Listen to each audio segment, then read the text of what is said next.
नमस्कार मित्रांनो, महा-TET 2026 ची एक्झाम आता IBPS पॅटर्ननुसार होणार आहे।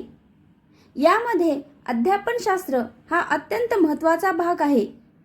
मराठीमध्ये पेपर 1 व पेपर 2 साठी सुमारे 15 प्रश्न मराठी अध्यापनशास्त्र विभागावर आधारित असतात। आज आपण IBPS पॅटर्न आधारित मराठी अध्यापनशास्त्राचे 30 अतिसंभाव्य प्रश्न सोडवणार आहोत। हा व्हिडिओ पेपर 1 व 2 दोन्हीसाठी महत्त्वाचा आहे। चॅनलवर नवीन असाल तर चॅनलला सबस्क्राइब करा। चला तर मग वेळ न घालवता आपल्या प्रश्नांना सुरुवात करूया। प्रश्न पहिला, डिडक्टिव्ह मेथड म्हणजेच निगामी पद्धतीमध्ये अध्यापनाची दिशा कशी असते? ऑप्शन: उदाहरणांकडून नियमाकडे, नियमाकडून उदाहरणाकडे, फक्त कृतीवर आधारित, फक्त चर्चेवर आधारित। सर्वांनी आपले उत्तर कमेंट करायचे आहे। तर या प्रश्नाचे अचूक उत्तर आहे पर्याय क्रमांक बी, नियमाकडून उदाहरणाकडे। या प्रश्नाचे स्पष्टीकरण पाहूया। निगामी पद्धतीत अगोदर सर्वसाधारण नियम सूत्र सांगितले जाते आणि नंतर त्याचे स्पष्टीकरण उदाहरणाद्वारे दिले जाते, म्हणजेच सर्वसाधारणाकडून विशिष्टाकडे। प्रश्न दुसरा, रचनावाद म्हणजे कन्स्ट्रक्टिव्हिझम या सिद्धांतानुसार ज्ञान कसे निर्माण होते? खूप महत्त्वाचा प्रश्न आहे। याचे पर्याय आहेत: शिक्षक सांगतो म्हणून, विद्यार्थी स्वतःच्या अनुभवातून व सक्रिय सहभागातून, पाठ्यपुस्तक वाचून, परीक्षेच्या भीतीने। सर्वांनी प्रश्नाचे उत्तर देण्याचा प्रयत्न करा। तर या प्रश्नाचे योग्य उत्तर आहे पर्याय क्रमांक बी, विद्यार्थी स्वतःच्या अनुभवातून व सक्रिय सहभागातून। रचनावादानुसार विद्यार्थी स्वतःच्या पूर्वानुभवाशी नवीन माहितीची सांगड घालून सक्रियपणे ज्ञान रचतो। शिक्षक फक्त मार्गदर्शक असतो। प्रश्न तिसरा, झोन ऑफ प्रॉक्सिमल डेव्हलपमेंट म्हणजे ZPD ही संकल्पना कोणी मांडली? यावरती खूप वेळा एक्झाममध्ये प्रश्न विचारण्यात येतो। या प्रश्नाचे योग्य उत्तर आहे ऑप्शन नंबर बी, लेव वायगॉत्स्की। झोन ऑफ प्रॉक्सिमल डेव्हलपमेंट ही संकल्पना लेव वायगॉत्स्की यांनी मांडली।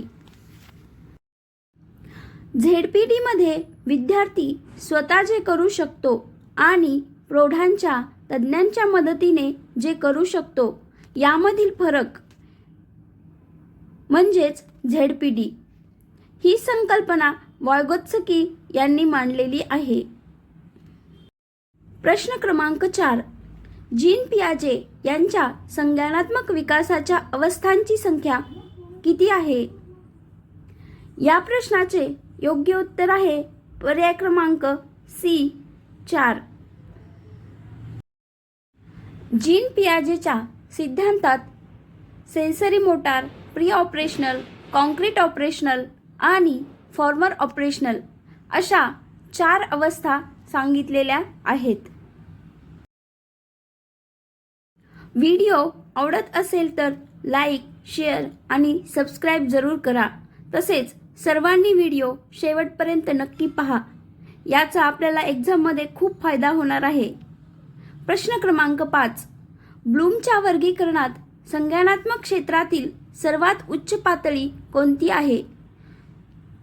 या प्रश्नाचे योग्य आन्सर आहे ऑप्शन नंबर डी, निर्मिती। सुधारित ब्लूम वर्गीकरणात क्रम असा आहे: first, remembering, understanding, applying, analysing, evaluation, creating. म्हणजेच क्रिएटिंग ही सर्वोच्च पातळी आहे। प्रश्न क्रमांक 6, सातत्यपूर्ण सर्वंकष मूल्यमापन म्हणजेच CCE चा मुख्य उद्देश काय आहे? प्रश्न खूप महत्त्वाचा आहे। याचे पर्याय आहेत फक्त वार्षिक परीक्षा घेणे, विद्यार्थ्यांच्या शैक्षणिक व शालेय विकासाचे सतत मूल्यमापन करणे, फक्त गुणांची तुलना करे, फक्त लेखी परीक्षा घेणे. या प्रश्नाचे अचूक उत्तर आहे विद्यार्थ्यांच्या शैक्षणिक व सहशालेय विकासाचे सतत मूल्यमापन करणे. CCE म्हणजेच कंटिन्युअस कॉम्प्रेहेन्सिव्ह इव्हॅल्युएशनमध्ये विद्यार्थ्यांच्या शैक्षणिक तसेच सहशालेय म्हणजे सहअभ्यासक्रम पैलूंचे वर्षभर सातत्याने व सर्वांगीण मूल्यमापन केले जाते. प्रश्न क्रमांक 7. बालकांचा मोफत व सक्तीच्या शिक्षणाचा हक्क कायदा म्हणजेच RTE ॲक्ट कोणत्या वर्षी लागू झाला? हा सुद्धा प्रश्न खूप महत्त्वाचा आहे आणि एक्झाममध्ये विचारला जाऊ शकतो. या प्रश्नाचे अचूक उत्तर आहे 2009.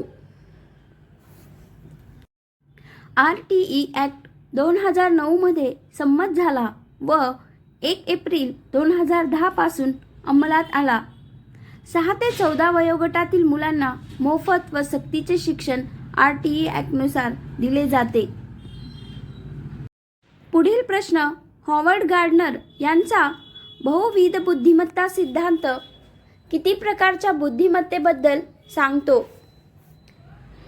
सर्वांनी आपले आपले उत्तर कमेंटमध्ये देण्याचा प्रयत्न करा.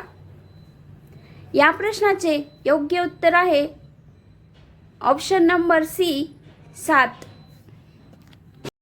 गार्डनरच्या मूळ सिद्धांतात भाषिक, तार्किक, गणितीय, अवकाशीय, सांगीतिक, शारीरिक हालचाल, आंतरवैयक्तिक व आत्मपरिचयात्मक अशा 7 बुद्धिमत्ता सांगितल्या.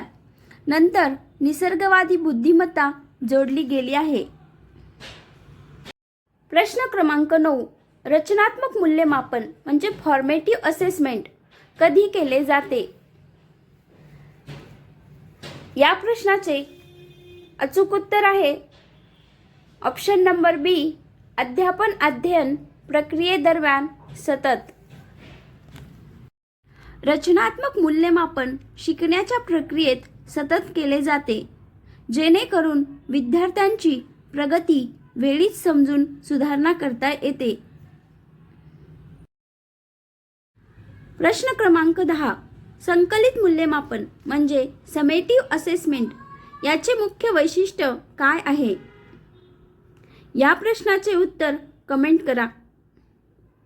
या प्रश्नाचे अचूक उत्तर आहे ऑप्शन नंबर B ते ठराविक कालावधीच्या शेवटी विद्यार्थ्यांच्या एकूण संपादनुकीचे मूल्यमापन करते. संकलित मूल्यमापन सत्र किंवा वर्षाच्या शेवटी घेतले जाते व विद्यार्थ्यांनी काय शिकले याचे अंतिम मूल्यमापन करते. आत्तापर्यंत तुमचा स्कोअर किती झाला? कमेंटमध्ये 10 पैकी किती बरोबर ते लिहा. आणि शेवटचे 10 प्रश्न सर्वात महत्त्वाचे आहेत, त्यामुळे व्हिडिओ शेवटपर्यंत नक्की पहा. प्रश्न 11.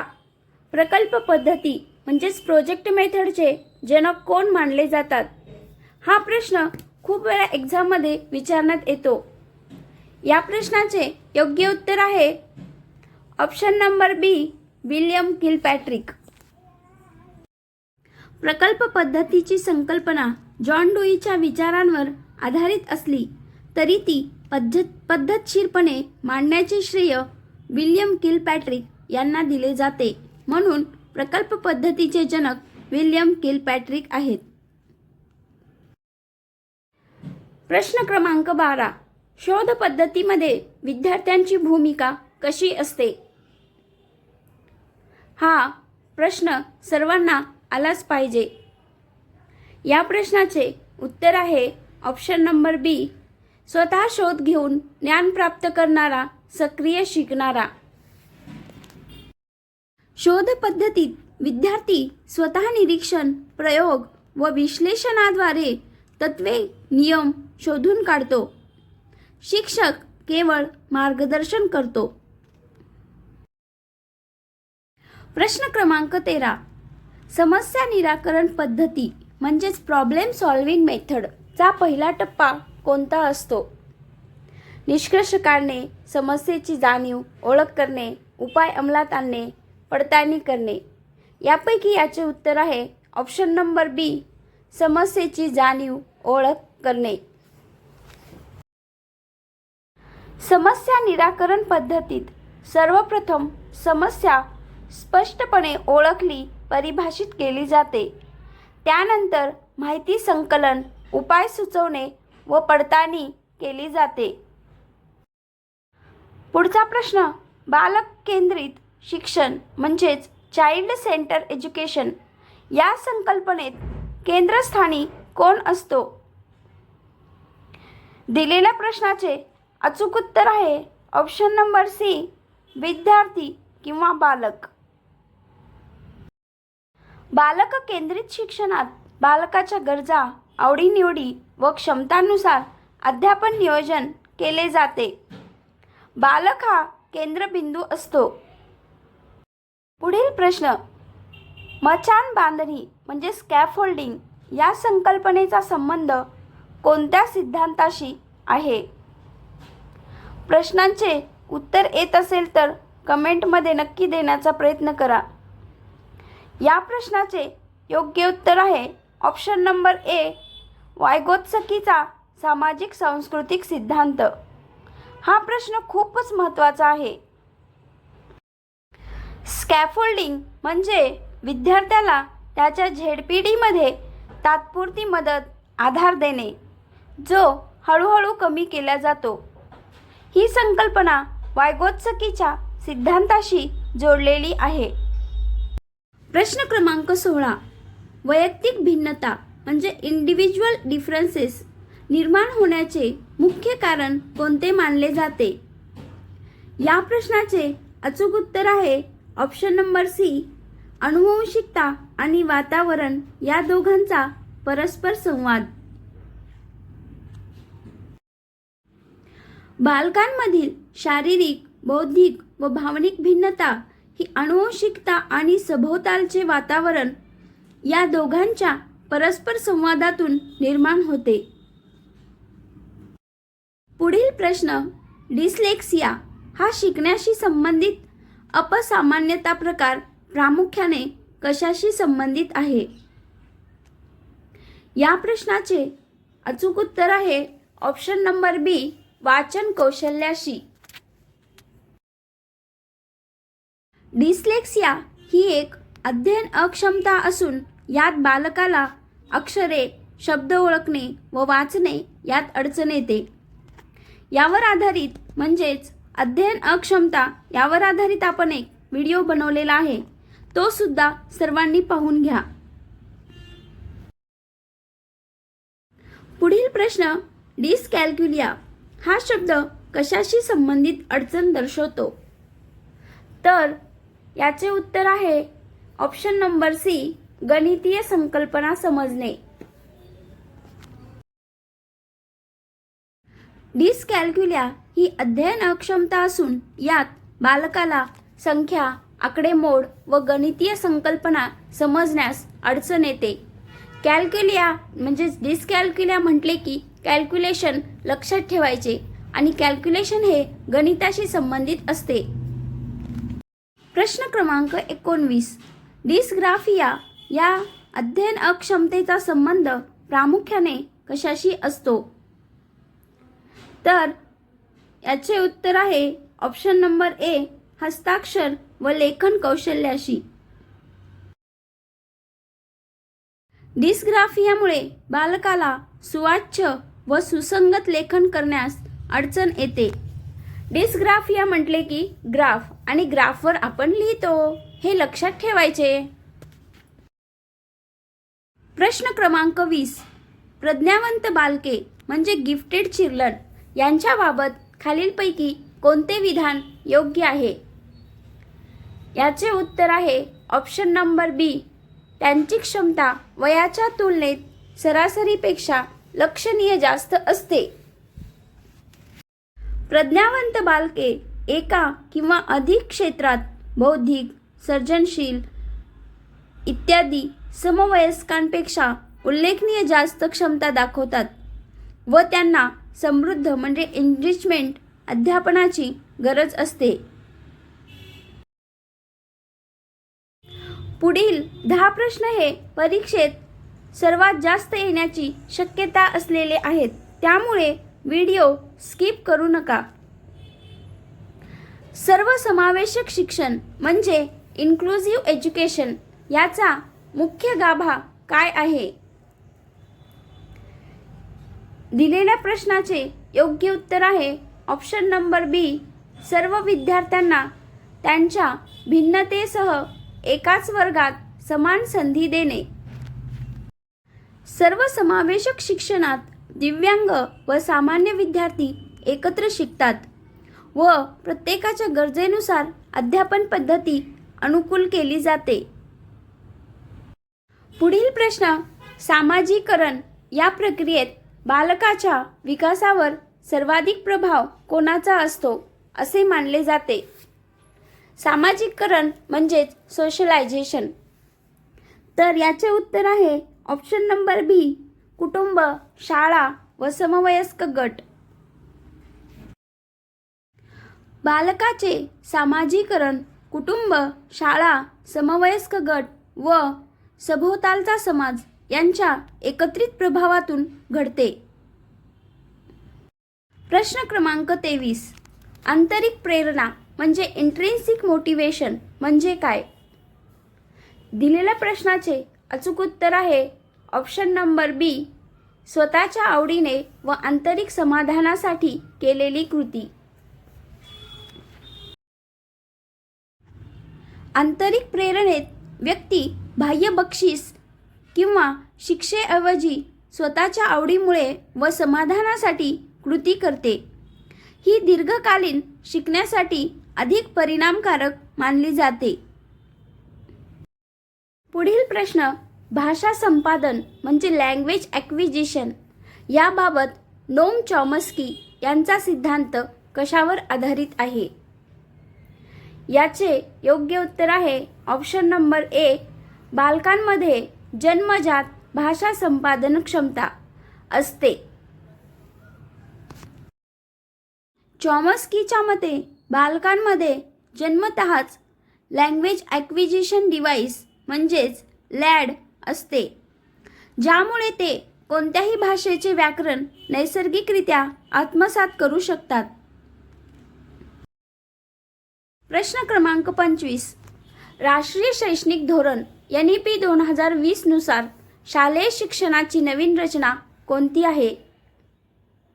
यावरती आपण एक सेपरेट व्हिडिओ बनवलेला आहे, तो सुद्धा पाहून घ्या, कारण की एक सुद्धा प्रश्न आपला चुकला जाऊ नये. याचे उत्तर आहे ऑप्शन नंबर बी, 5+3+3+4. NEP 2020 नुसार पूर्वीची 10+2 रचना बदलून 5+3+3+4 अशी नवीन शैक्षणिक व अभ्यासक्रम रचना लागू करण्यात आली आहे. प्रश्न क्रमांक 26, असेसमेंट फॉर लर्निंग आणि असेसमेंट ऑफ लर्निंग यातील मुख्य फरक काय आहे? प्रश्न सर्वांनी काळजीपूर्वक वाचून घ्यायचा आहे. याचे योग्य उत्तर आहे ऑप्शन नंबर बी, पहिले शिकण्याच्या प्रक्रियेला मदत करण्यासाठी म्हणजेच असेसमेंट फॉर लर्निंग हे आणि असेसमेंट ऑफ लर्निंग हे अंतिम निकालासाठी वापरले जाते. प्रश्न खूप महत्त्वाचा आहे. असेसमेंट फॉर लर्निंग म्हणजे रचनात्मक विद्यार्थ्यांच्या प्रगतीला दिशा देते, तर असेसमेंट ऑफ लर्निंग म्हणजे संकलित अंतिम संपादनुकीचे मोजमाप करते. प्रश्न क्रमांक 27, खेळ पद्धती म्हणजे प्ले वे मेथड कोणाच्या शिक्षणासाठी विशेषतः उपयुक्त मानली जाते? हा प्रश्न सुद्धा खूप इम्पॉर्टंट आहे. याचे उत्तर आहे ऑप्शन नंबर सी, पूर्व प्राथमिक व प्राथमिक स्तरावरील बालके. लहान बालकांची नैसर्गिक आवड खेळात असल्याने खेळाद्वारे शिकण्याची पद्धत पूर्व प्राथमिक व प्राथमिक स्तरावर अधिक परिणामकारक ठरते. प्रश्न क्रमांक 28. सहकार्यात्मक अध्ययन म्हणजे कोऑपरेटिव्ह लर्निंग चे मुख्य वैशिष्ट्य काय आहे? या प्रश्नाचे योग्य उत्तर असेल ऑप्शन नंबर बी. विद्यार्थी लहान गटात एकत्र काम करून परस्पर मदतीने शिकतात. सहकार्यात्मक अध्ययनात विद्यार्थी लहान गटांमध्ये एकत्र काम करतात, एकमेकांना मदत करतात व सामायिक ध्येयासाठी प्रयत्न करतात. प्रश्न क्रमांक 29. बालकाच्या सर्वांगीण विकासात शारीरिक, बौद्धिक, भावनिक व सामाजिक या सर्व पैलूंचा समावेश असणे यास काय म्हणतात? हा सुद्धा प्रश्न येण्याची जास्त शक्यता आहे. तर याचे उत्तर आहे ऑप्शन नंबर बी. सर्वांगीण विकास म्हणजेच हॉलिस्टिक डेव्हलपमेंट. सर्वांगीण विकासात बालकाच्या शारीरिक, बौद्धिक, भावनिक, सामाजिक व नैतिक अशा सर्व पैलूंचा समतोल विकास अभिप्रेत असतो. प्रश्न क्रमांक 30. वर्तनवाद म्हणजेच बिहेवियरिझम सिद्धांतानुसार शिकणे कशाद्वारे घडते? दिलेल्या ऑप्शन्सपैकी याचे योग्य उत्तर आहे ऑप्शन नंबर बी. उद्दीपन, प्रतिसाद व पुनर्बलनाद्वारे. स्किनर, पावलॉव, थॉर्नडाईक यांसारख्या वर्तनवाद्यांच्या मते शिकणे हे उद्दीपन व प्रतिसाद म्हणजेच स्टिम्युलस अँड रिस्पॉन्स यांच्यातील संबंध आणि पुनर्बलनाद्वारे म्हणजे नकारात्मक सकारात्मक घडते. हा व्हिडिओ आवडला असेल तर लाईक, शेअर आणि सबस्क्राईब करा. तसेच तुमचा स्कोअर नक्की कळवा. 30 पैकी 30, 30 पैकी 28, 30 पैकी 29 कमेंटमध्ये जरूर कमेंट करा.